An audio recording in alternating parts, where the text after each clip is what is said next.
I'm Reverend Marty. Welcome this morning. You're also brave and hardy, aren't you? Boy, it's cold out there. Thank you for coming. Welcome to this time in the second Sunday of Lent. And we'd like to start with a welcome song. And it'll be on your screens, but it's spiritual. It's me, oh Lord, standing in the need of prayer. If you want to look at the music, it's in the hardback hymnal at 352.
Good morning.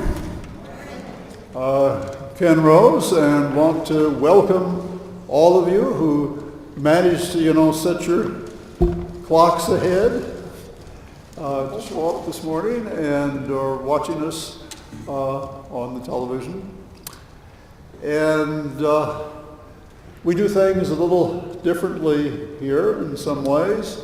For one thing, we don't pass the collection plates, so that there are plates there or in the back of the room, which you'll have a chance you can put a contribution in if you wish. And then we'll have a coffee hour out that door, and then to the right after the service, and it'll be refreshments and a chance to chant. And this morning, our theme really is on sort of cumbered with a load of care, and I don't know, how many of you have families? Most of you, I notice. Well, this is about families and family relationships this morning. And anybody ever have difficulty with family relationships? Oh, no, okay, some of you too, yeah, okay. Well, that's what we're dealing with this morning.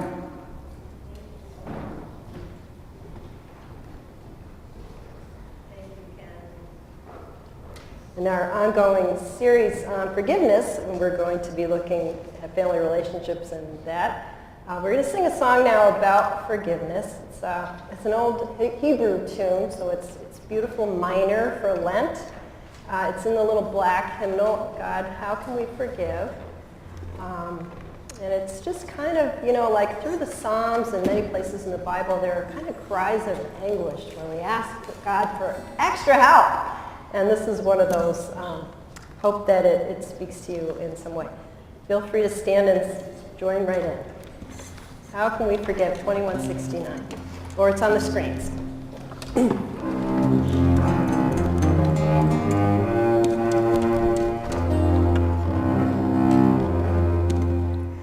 God, how can we forgive when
I just wanted to mention the whole topic of trigger warnings has been a big discussion on college campuses in this last year. I don't know if some of you are either in school or working there. It's a whole thought that sometimes there's material that is going over in class that can be quite disturbing for some individuals because of their own experience they've had in their own lives. And that is true of this particular story from the Old Testament. So if you have, I hope no one here, but statistics do bear out that probably someone here, unfortunately, has had a situation where their bodily integrity has been violated in some way. So if that has happened to you, and I hope this story won't trigger any bad feelings or memories, I hope that you know how to take care of yourself, and that I am available to talk to you about that, and I can also help you with other resources if something comes up on the basis of this story. And it's just kind of amazing. You have one of the great heroes of the Bible, King David, and the Bible does not flinch from telling some pretty negative stuff, even about our most famous people. So with that little introduction, we'll let Suzanne and then Dave tell the story, or read the story. The reading is from 2 Samuel 11, verses 1 through 5. In the spring of the year, the time when kings go out to battle, David sent Joab with his officers and all Israel with him.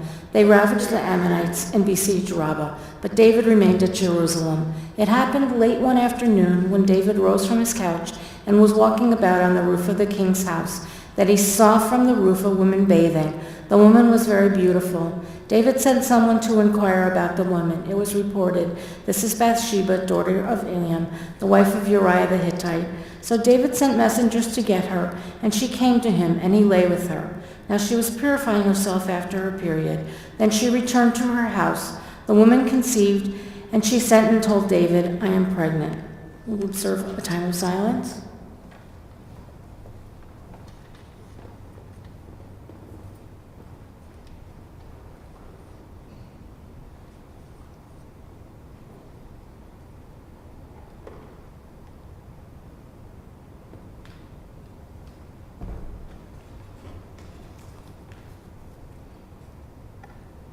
So David sent word to Joab, "Send me Uriah the Hittite." And Joab sent Uriah to David. When Uriah came to him, David asked how Joab and the people fared, and how the war was going. Then David said to Uriah, "Go down to your house and wash your feet." Uriah went out of the king's house, and there followed him a present from the king. But Uriah slept at the entrance of the king's house with all the servants of his lord, and did not go down to his house. When they told David, Uriah did not go down to his house. David said to Uriah, "You have just come from a journey. Why did you not go down to your house?" Uriah said to David, "The ark and Israel and Judah remain in booths, and my lord Joab and the servants of my lord are camped in the open field. Shall I go to my house to eat and to drink, and to lie with my wife? As you live, and as your soul lives, I will not do such a thing." Then David said to Uriah, "Remain here today also, and tomorrow I will send you back." So Uriah remained in Jerusalem that day. On the next day, David invited him to eat and drink in his presence and made him drunk. And in the evening he went out to lie on his couch with the servants of his lord, but he did not go down to his house. In the morning David wrote a letter to Joab, and sent it by the hand of Uriah. In the letter he wrote, "Send Uriah to the forefront of the hardest fighting, and then draw back from him, so that he may be struck down and die." When the wife of Uriah heard that her husband was dead, she made lamentation for him. When the mourning was over, David sent and brought her to his house, and she became his wife and bore him a son. But the thing that David had done displeased the Lord.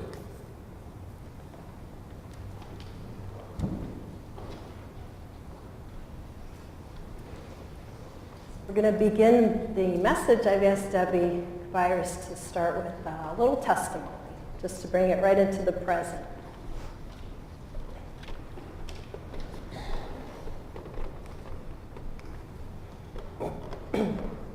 So many of you know my daughter Claire.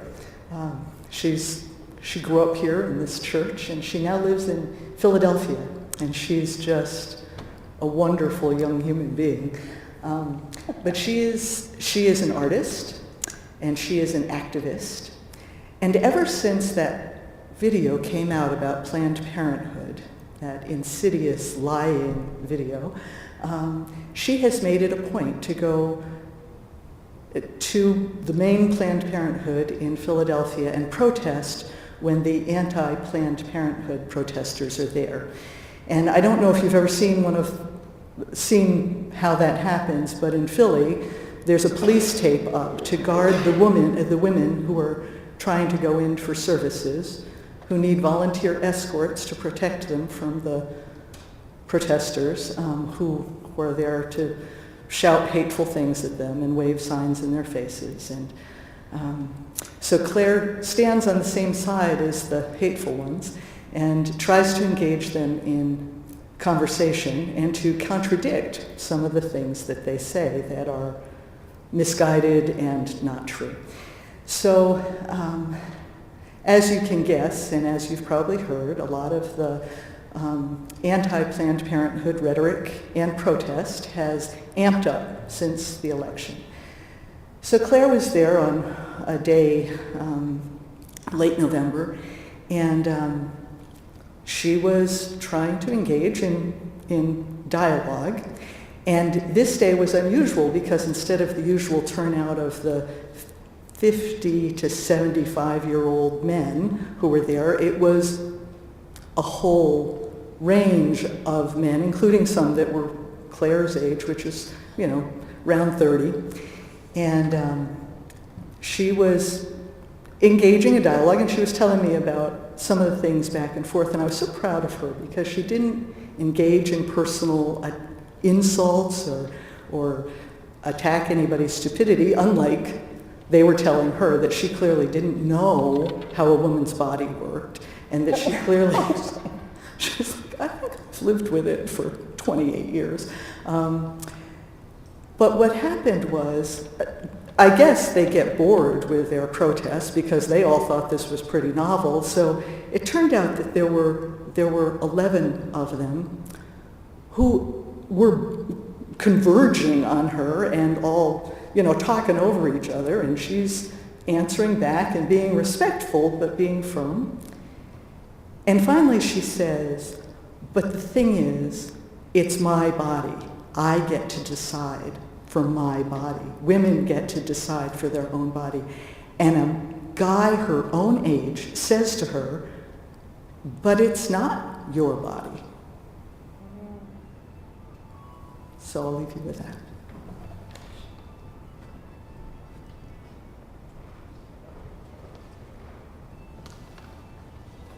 It's not your body. How many women have gotten that message over the years? I've put up some pictures of the march that Sherry and I and Gail and Melissa went to mid-January in Seneca Falls, the home of the National Women's Rights Park. So many women have gotten that message over the years. It's not your body. Somebody else is in charge of what you are and live in. And that was the same message that was given, wasn't it? Oh wait, I have to read you this one in my film. It says, to all the little girls watching, never, never doubt that you are valuable and powerful and deserving of every chance in the world. Never, never doubt that. Ivy, you know that, right? Ivy, wherever you are. I know we got a little girl here today. So your body is not your own is the message that certainly, oh, there we are. You like my sign? Boys will be boys? No, boys will be held accountable. And that's really the message that I would like to say to King David today. because the message that was clearly given to the young woman Bathsheba and has been given in so many different ways to so many different women in so many different cultures in all ages, all back through history and even to this very day. That message is still being given today, as Debbie just testified. I'm so glad we live in a time when women are standing up and saying, no, this is my body. I'm going to make decisions for my own body. During this week when we celebrated International Women's Day, and during this month when we celebrate Women's History Month, I'm thinking about our foremothers in the faith who stood up so bravely in a time when women were their whole lives long the property of someone else. Back in Bible times, and really only until, a few hundred years ago, even in this country. First their fathers, then their husbands, and then often their sons, or even their grandsons. Some of you were in church a couple weeks ago when young man J.J. Warren got a jump on Women's History Month and lifted up Eve and Ruth and the Samaritan woman, and we can think about the women who came to the tomb on Easter morning. So here we are in Lent. We're doing a series on forgiveness, and I know when you come in, you look at this big, beautiful table, these beautiful, incredible sticks, and you're like, what is that doing there? It looks like a mess. It looks like we're going to have a campfire. No, we're not doing it. This is to represent, and the young woman holding the big, big log up there, all the little things that we end up having to carry from what life hands us, from what our families or we hand out each other in families, as Ken mentioned.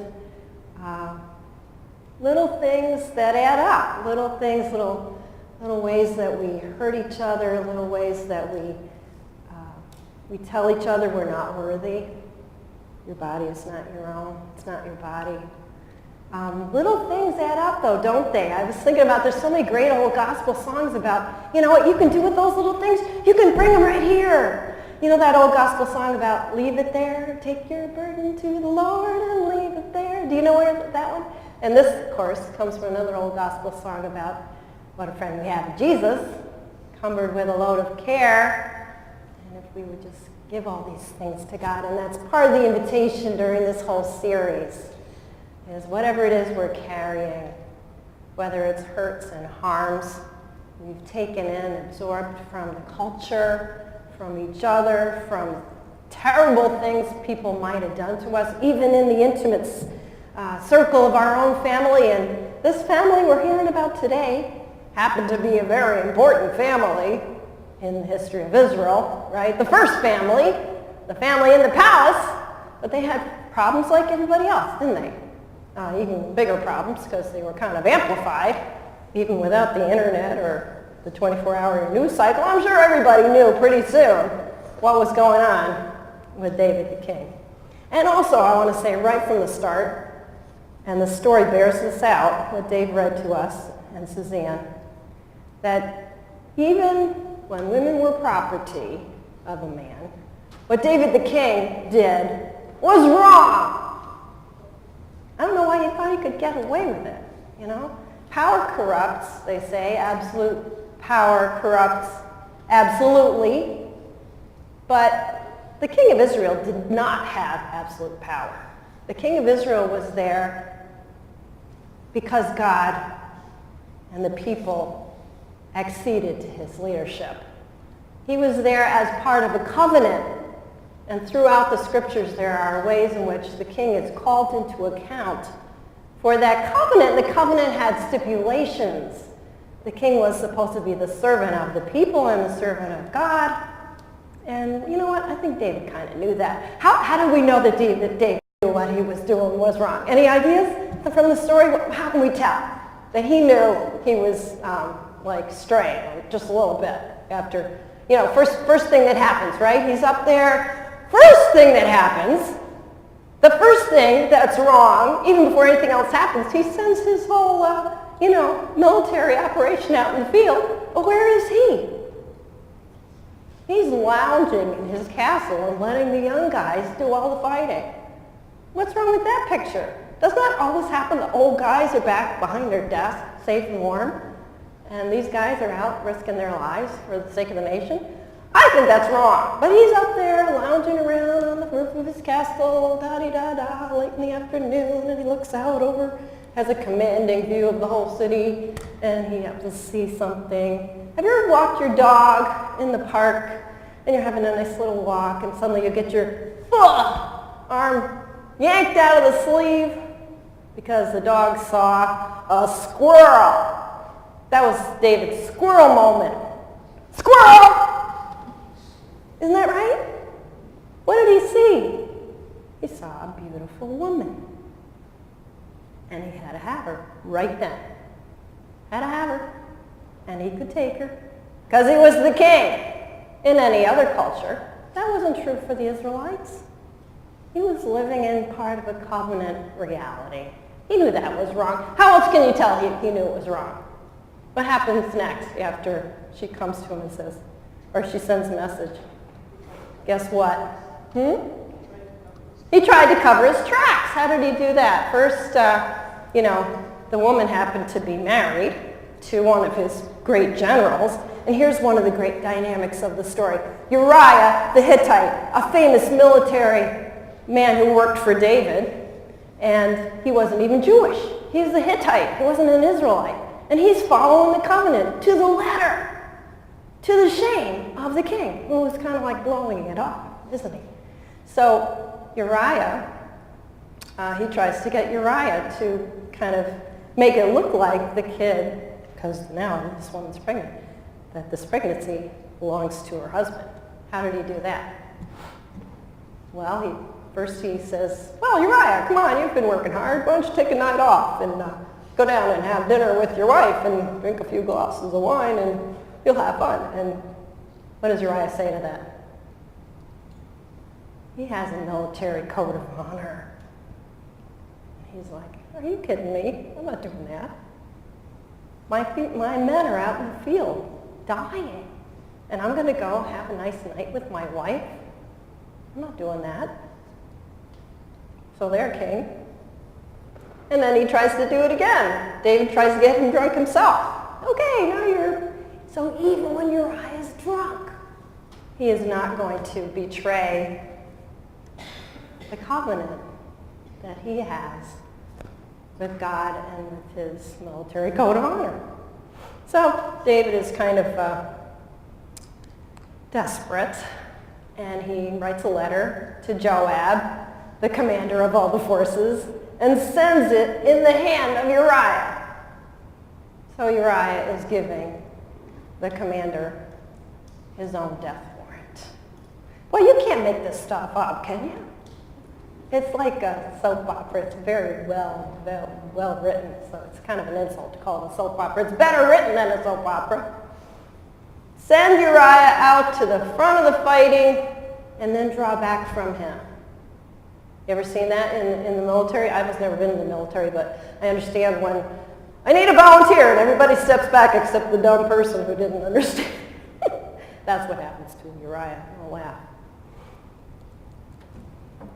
The king could not do just whatever he wanted in Israel. Maybe in some other country, the king could do just whatever he wanted, but not in Israel. And what's the last line that we heard from David Wells?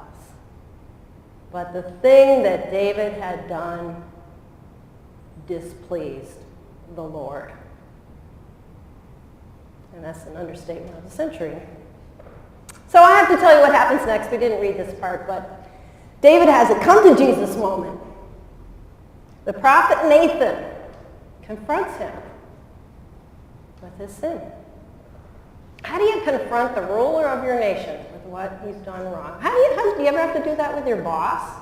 You know this person can fire you, and yet you feel like you have to tell them something that's very, very important, and you can't not tell them.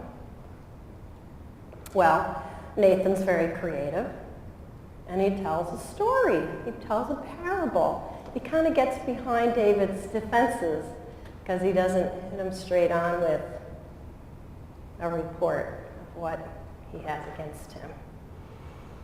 He tells a story about a poor man who lives on the grounds of a large estate, The poor man only has one little possession. It's a little ewe lamb. How many of you have a pet? Yeah, you love that little pet. Like it's a memory of your family, right? And it tells in the story how this poor man would take the little ewe lamb to bed with him every night, and he'd sleep next to him, like some of you probably do with your cat.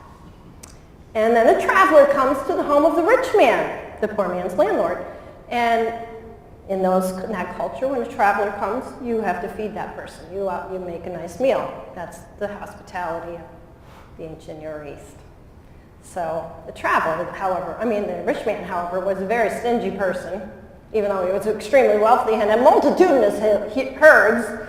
And instead of taking one of his own, sheep and slaughtering it to make a nice meal for this traveler, he takes the little ewe lamb. So Nathan's telling all this to David the king. A report of what's going on in his kingdom. He takes the little ewe lamb and slaughters it. The only thing this poor man owned. His little daughter of a little lamb. And fed it as a meal to the traveler. Well, David the king was furious. He said, "Who is this man? He shall die. He deserves to die."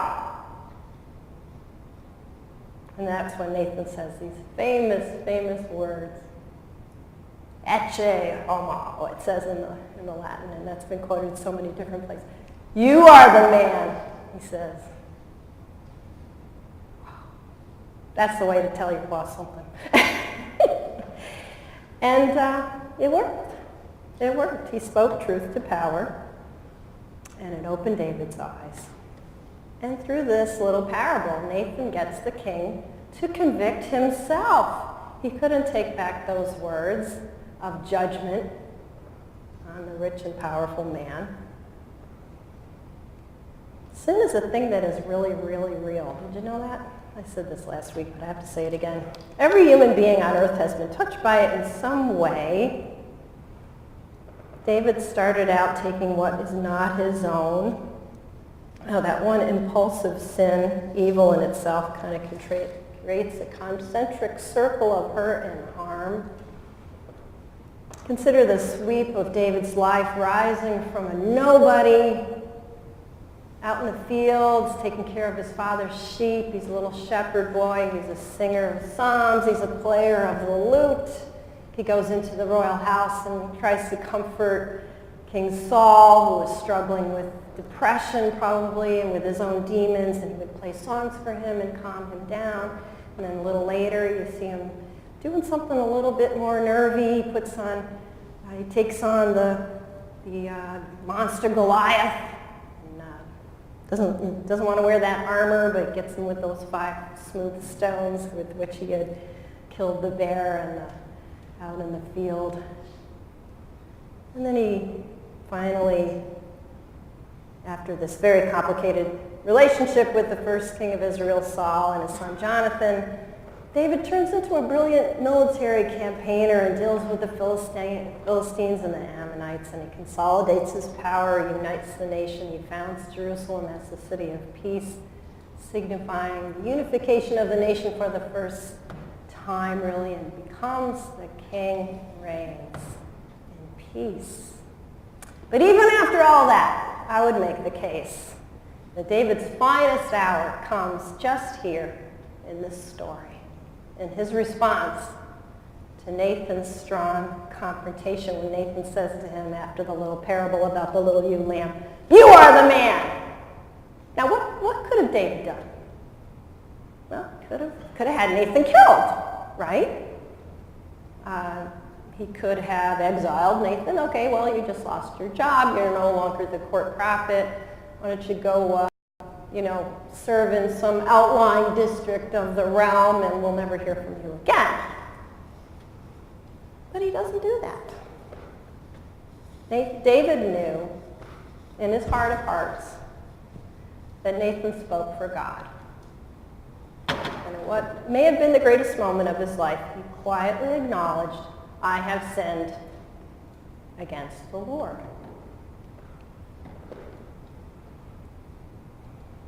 Sin is really real. I know we don't sometimes on the progressive side of the faith like to talk about it much. We might want to minimize it or explain it away, but sin is real, but the other really real thing, the other real force in the universe is forgiveness. Forgiveness is a real force in the universe. Forgiveness is liberation. It's freedom. It's finding peace. It's dealing courageously and creatively with what the Quakers call cumbered with a load of care. Cumber is that garbage, that detritus that weighs us down, that we collect over the years.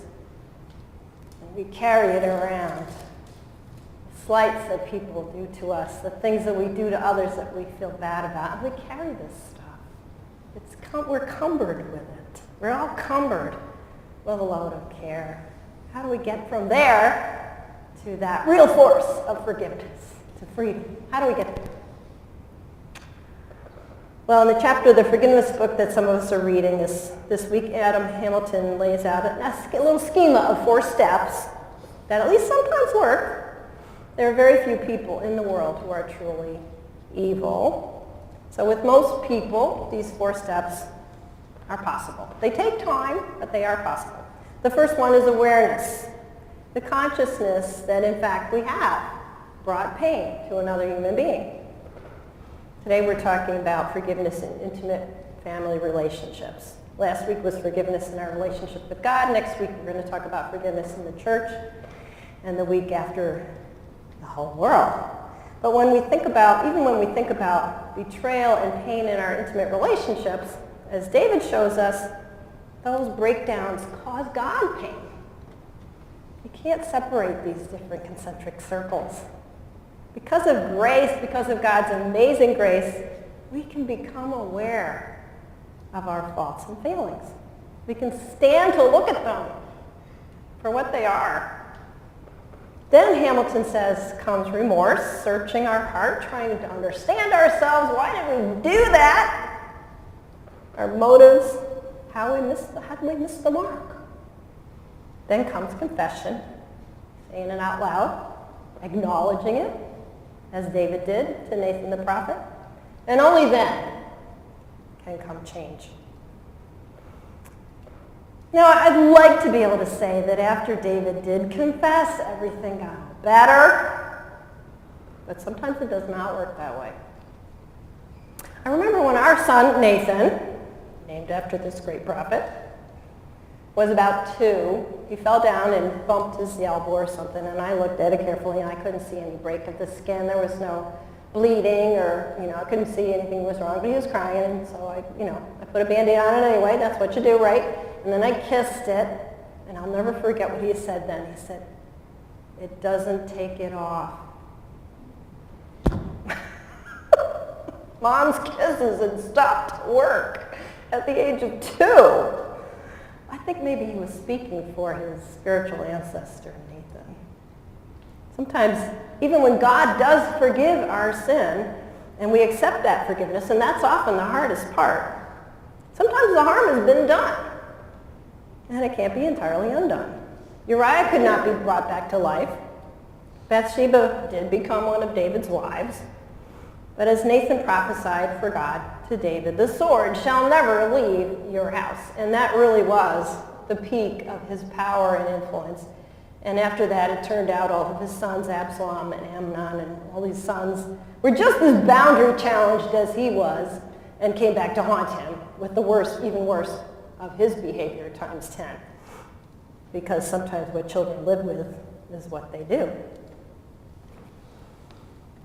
Solomon, the son born to David and Bathsheba much later, did reign wisely and in peace over Israel. But his sons ended up dividing the kingdom among themselves, and it was never united again.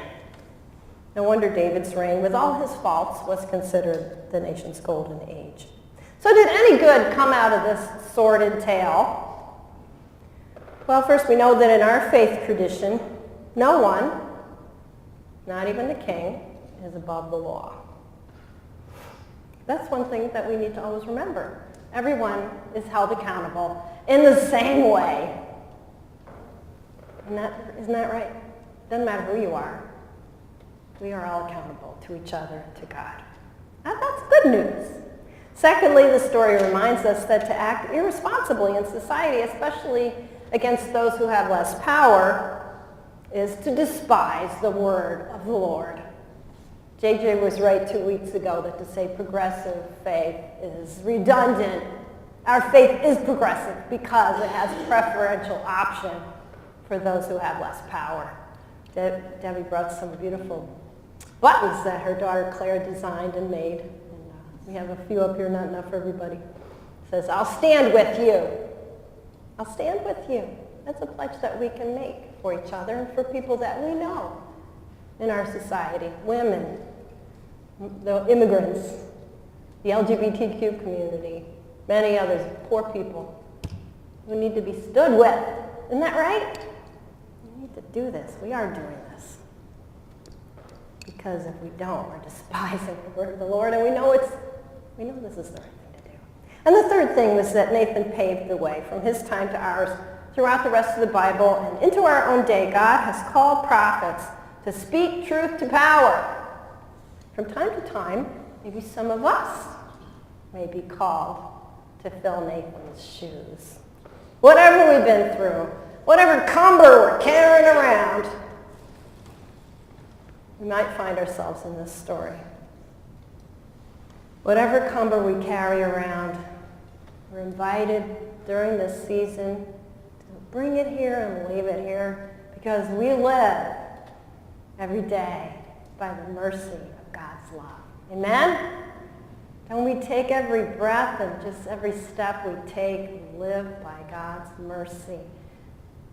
And each one of us is a beloved child of God. Even when David did the terrible things that he did and other people that we can think of do terrible things, they are still beloved children of God. And we look at God and say, how can you love that person? How can you love me?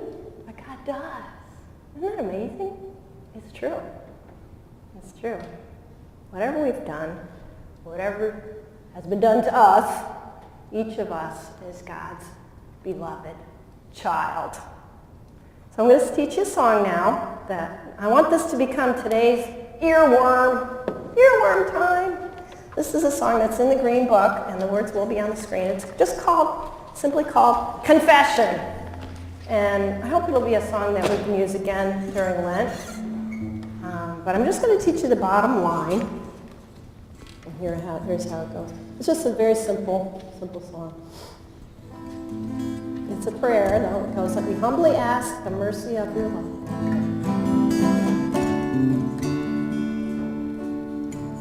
Sing it after me. I'm going to sing it to you. We humbly ask the mercy of your love. Sing it after me and sing it now together. We humbly ask the mercy of your love. We're just going to sing that over and over again, and then they're going to add some words on top.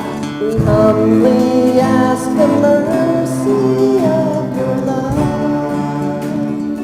One more time, and then we'll start the song. We humbly ask the mercy of your love. Now we're taking it from the top. We humbly ask the mercy of your love. We humbly ask the mercy of your love. We humbly ask the mercy of your love. We humbly ask the mercy of your love.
All right. After we confess, then we can be at peace. So shall we stand? And if we want to stand, or you can stay right where you are in your seats. And some of us like to walk around and greet everyone in the room, and others just stay right where you are. The peace of Christ be with all of us.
Lord,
Good morning.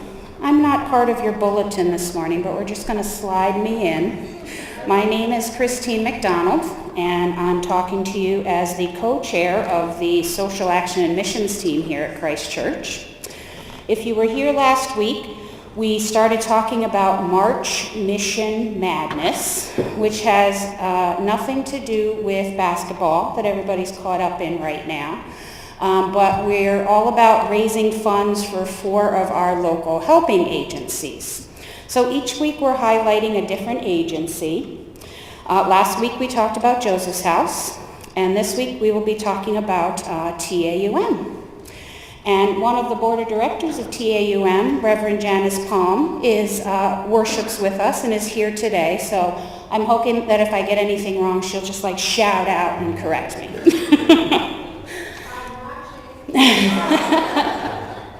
So TAUM states that they exist to meet the immediate needs of homeless people, women and dependent children fleeing domestic violence, persons living with HIV/AIDS, youth, those who are food insecure, and low-income persons. So they touch a wide area of needs across Troy.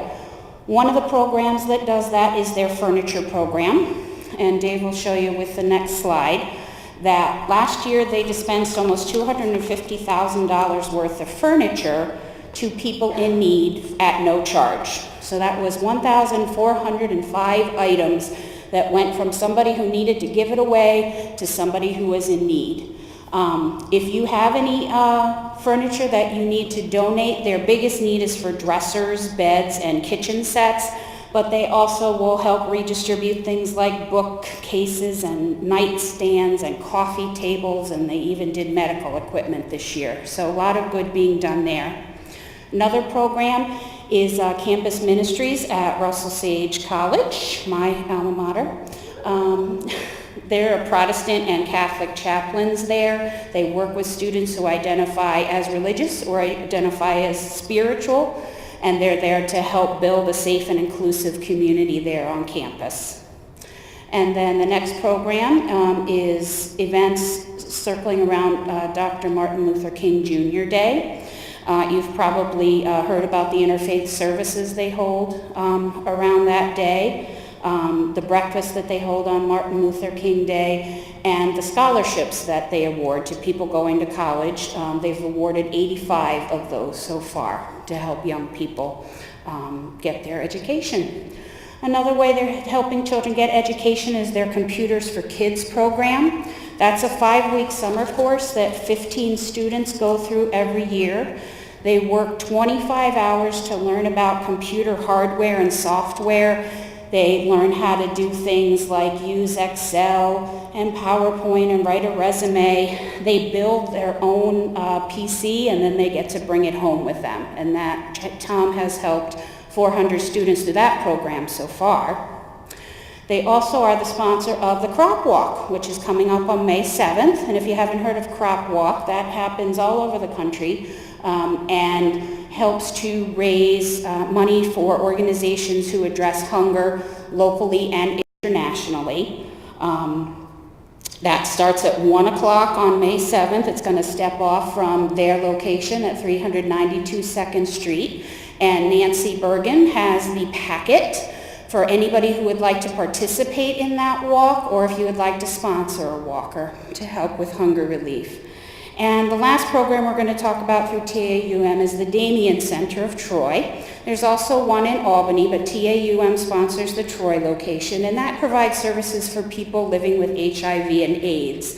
And if you haven't heard much about that lately, just know that HIV has really become a chronic illness. Back in the 80s, it was an instant death sentence almost, and now it's become a chronic illness like diabetes or high blood pressure, where medications and management are helping people live long lives, but that can also mean that they're living with some sicknesses that prevent them from working and doing all of the things they would like to do in the community. So Damien Center helps with meals, serving hot meals, which I think happens 3 times a week.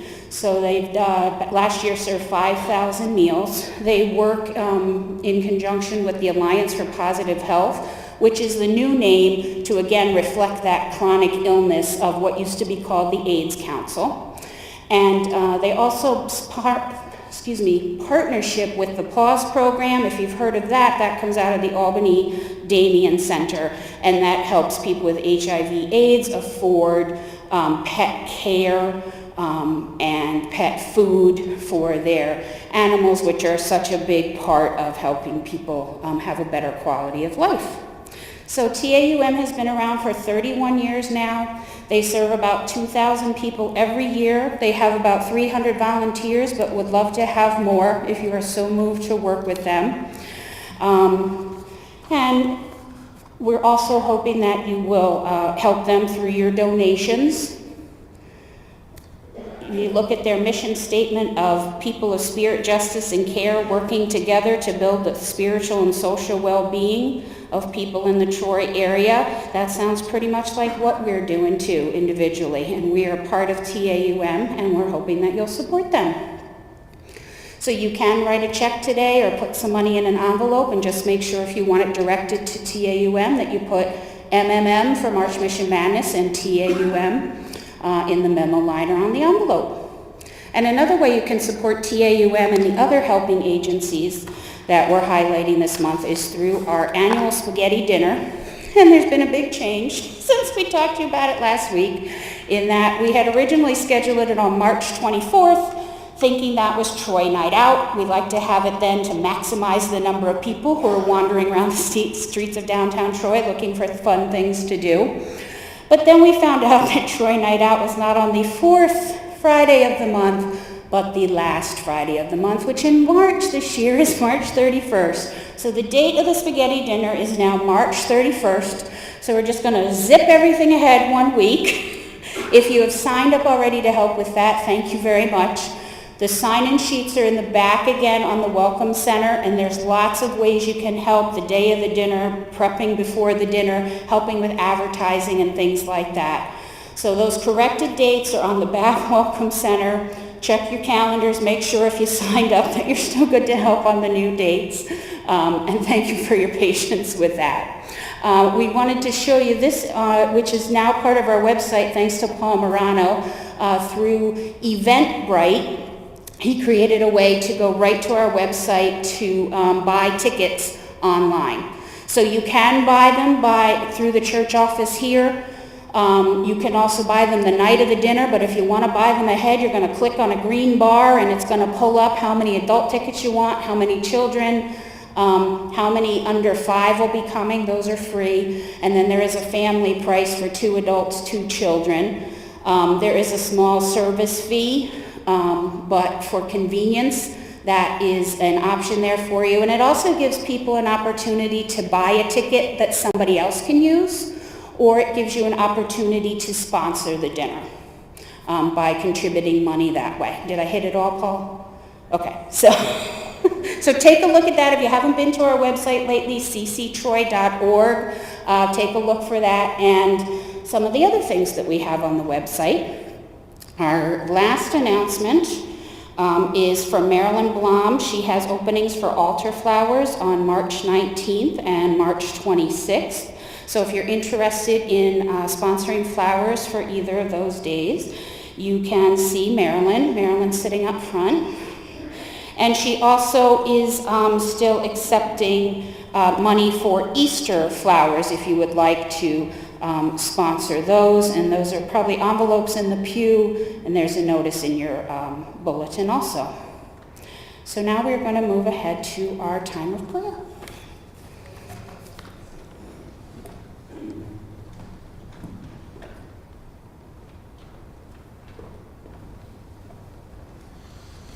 As we've talked about in other weeks, we looked at the season of Lent as a good time to update our prayer concern list. So you'll find that in your bulletin. If there's anyone that we've left out, if there's anyone you'd like to leave on that list, at the end of each of the pews there's our little sign-up sheet, and you can just leave a note right on that, or just let the pastor know. So this is something that we ask you to consider on an ongoing basis, but particularly now since we just did some updates, and we certainly don't want to leave anybody out. Community prayer, of course, is one of the big parts of being a congregation. And today I've brought to you a prayer by Maya Angelou. So let us be in an attitude of prayer together. Father, Mother, God, thank you for your presence during the hard and mean days, for then we have you to lean upon. Thank you for your presence during the bright and sunny days, for then we can share that which we have with those who have less. And thank you for your presence during the holy days, for then we are able to celebrate you and our families and our friends. For those who have no voice, we ask you to speak. For those who feel unworthy, we ask you to pour your love out in waterfalls of tenderness. For those who live in pain, we ask you to bathe them in the river of your healing. For those who are lonely, we ask you to keep them company.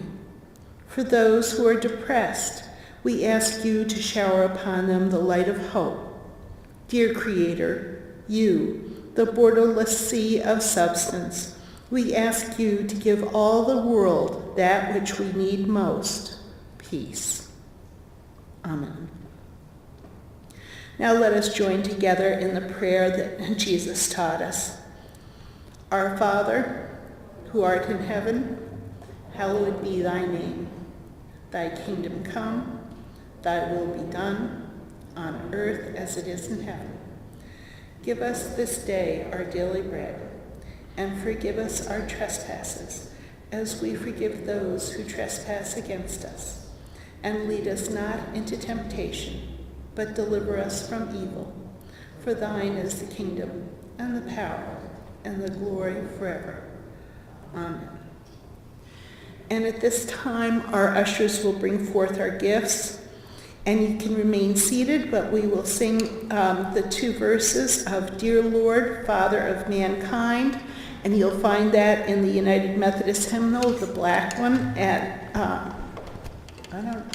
I don't know what color it is, never mind. The United Methodist hymnal number 358.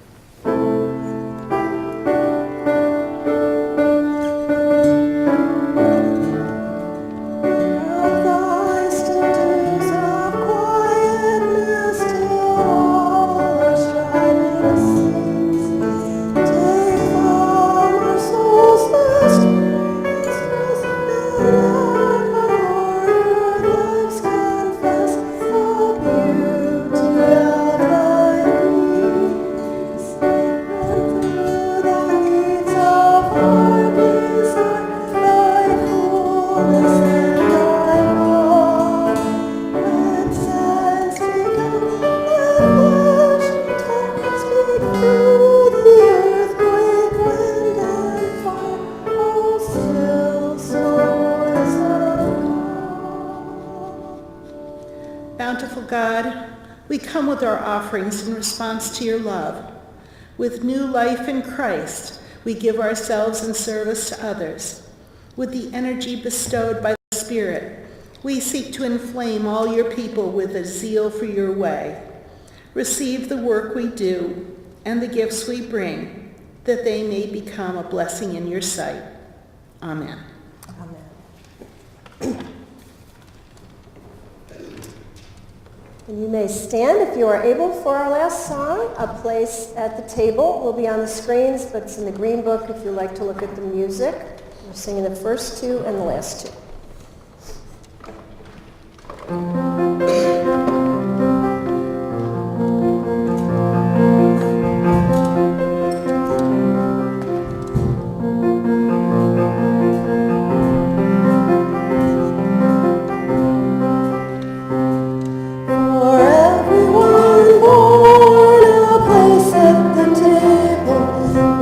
Everyone born, clean water and bread.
justice and joy.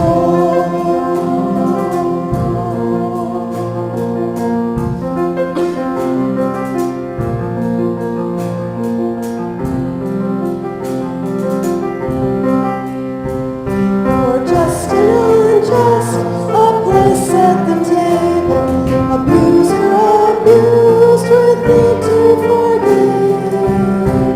In anger and hurt, a mindset of mercy, for just and unjust, the right thing will and God will delight. And we are creators of justice and joy, and God will delight. And we are creators of justice and joy.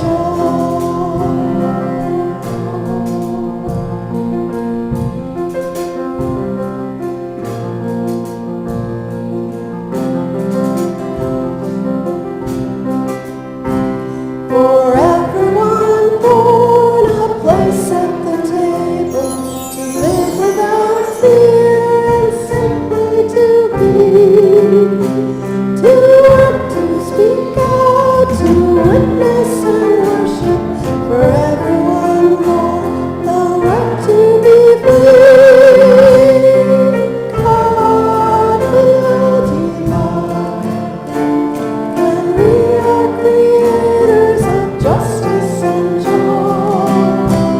Yes, God will delight. And we are creators of justice and joy.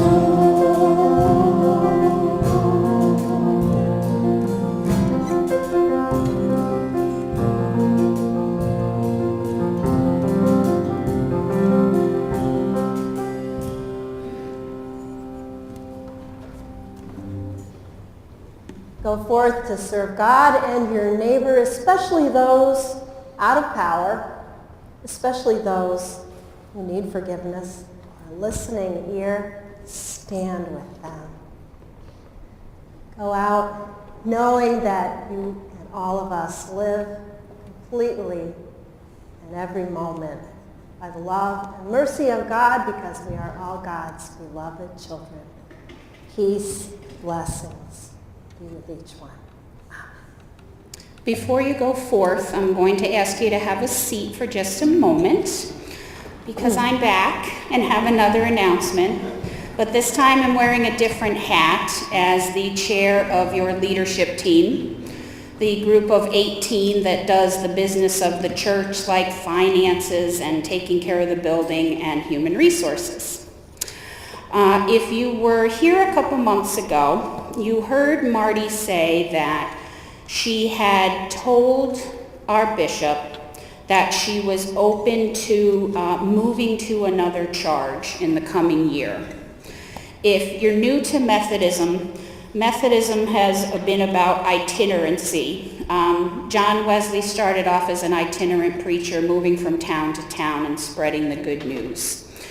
Modern day United Methodism carries on that tradition in a sense that a minister isn't put in a church and they stay there for their entire life.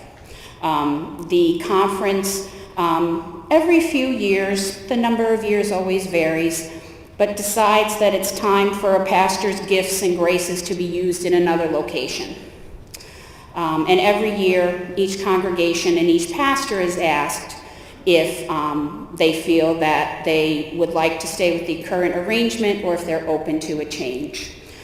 Because Marty was open to a change, the bishop took a look at our situation and this week did announce to us that Marty's gifts and graces are going to be used in another congregation other than ours. She will be with us until June, but then we will have to say a fond and sad farewell as we welcome a new pastor. So the leadership team will be working with the conference as they bring forth some candidates for us to consider. And prayerfully consider the future of our church and the direction that we will go. So if you have any questions, concerns, I know it's not a happy announcement, and I apologize, but you can come and talk to me. You can also talk to Ron Bergen, sitting over there in the plaid shirt, who is our lay leader, or you can talk to Debbie Byers, who is our recent past Staff Parish Relations Committee Chair, basically the Human Resources Committee of the church. So thank you, bless you, go in peace, and please come have some snacks in the parish house.